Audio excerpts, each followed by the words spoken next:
Опозицијата со писмо ќе ги известува земјите од Европската унија дека македонската влада системски ги блокирала европските интеграции.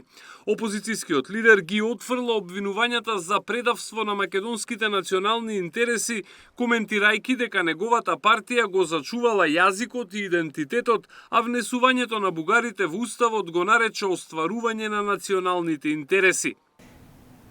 Внесувањето на малцинствата во уставот не е само внесување на бугарите, има и други малцинства кои што треба да се внесат во уставот.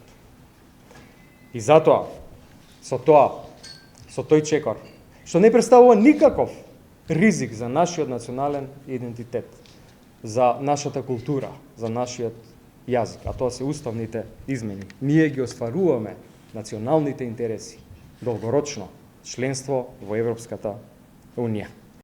Тој сака да ги држи како заложници идните генерации, децата, сите граѓани. Зошто? За да без контрола преку тендерите прават грабеж на народните пари. Премиерот и денеска повтори дека Македонија нема гаранции дека Бугарија нема да поставува нови услови. Сите во светот треба да знаат, и македонските граѓани, дека таа работа без ВМРО-ДПМН не иде. И таа работа без ВМРО-ДПМН не бива. А ВМРО-ДПМН нема да влезе во било каква авантура се додека нема јасен крај, прво, и второ, се додека не биде гарантирани човековите права на македонската заедница кај нашиот источен сосед. Нема да се поместиме нити милиметар, ќе чекаме. Ако не ние, ќе го пренесеме на тоа на тие кои што нас ќе не следат. Ако и тие не успеат, и тие што нив ќе ги следат.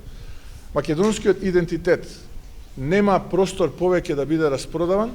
Македонија има речиси блокиран интегративен процес откако претходната влада на СДСМ и ДУИ прифати внесување на бугарите во уставот, иако за тоа немаше поддршка од 2/3 од пратениците. Ваквата одлука ја плати со еден од најлошите изборни резултати. Поддршка за уставни измени нема ниту денеска, а условот останува главна пречка на патот до Брисел. Александар Спасовски, Сител телевизија.